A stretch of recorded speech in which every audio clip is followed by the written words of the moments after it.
नमस्कार।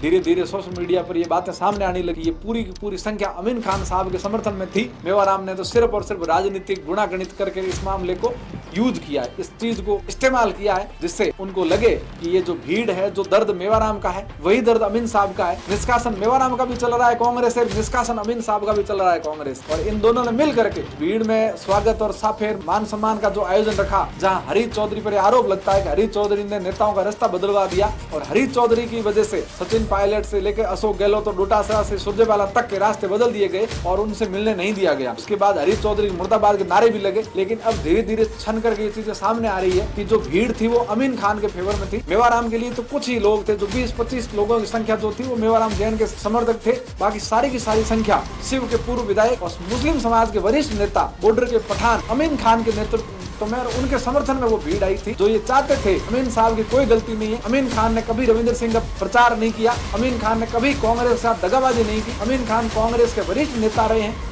अमीन खान कांग्रेस के कई सालों से पुराने सिपह सालार रहे हैं, पुराने वफादार नेता रहे हैं। उनका निष्कासन खत्म किया जाए और अमीन खान के पोता जो गडरा से प्रधान भी है सलमान खान, उनका कैरियर भी दांव पर है। क्या होगा? पंचायत राज चुनाव सर पर है और बिना अमीन खान के क्या कांग्रेस पार कर पाएगी? क्या कांग्रेस का मामला पार पड़ेगा? जिस तरह से उम्मीदवार के चुनाव में मुस्लिम समाज और मेघवाल समाज, जाट समाज ने एकीकरण किया JMM का, उसके साथ साथ क्या इस बार भी पंचायत राज में ये फैक्टर चलेगा जाट मेघवाल मुस्लिम का? अगर अमीन खान साहब को कांग्रेस नहीं लेती है तो ये कतई संभव नहीं दिखता है। कांग्रेस के लिए फिर टेढ़ी खीर हो जाएगी, कांग्रेस के लिए फिर ये समस्याएं ज्यादा बढ़ जाएगी। विधानसभा में सरकार किसी भी रही हो, लेकिन पंचायती राज हमेशा कांग्रेस के फेवर में रहा है। ये कहा जाता है कि सरकार चाहे कोई हो केंद्र और राज्य में, लेकिन पंचायतों में राज तो कांग्रेस के नेताओं का ही रहेगा। क्या इस बार ये संभव होगा? जिस तरह से भारतीय जनता पार्टी ने नए सिरे से परिसमन किया है, उसके बाद क्या कांग्रेस बिना अमीन खान मेवाराम के बाड़मेर की स्थितियों को अनुकूल कर पाएगी? ये देखने वाला विषय होगा। लेकिन मेवाराम के पास कितनी ताकत? बाड़मेर विधानसभा में एक कथित सीडी को लेकर के, एक कथित ऐसे वीडियो को लेकर के जो लोग मेवाराम का बताते हैं, उस वीडियो के बाहर आने के बाद मेवाराम जैन का कांग्रेस से निष्कासन होना और उसके बाद अब तक मेवाराम का कांग्रेस में वापस नहीं लौटना, क्या कांग्रेस को नुकसानदायक होगा बाड़मेर विधानसभा में? या मेवाराम जैन का कैरियर का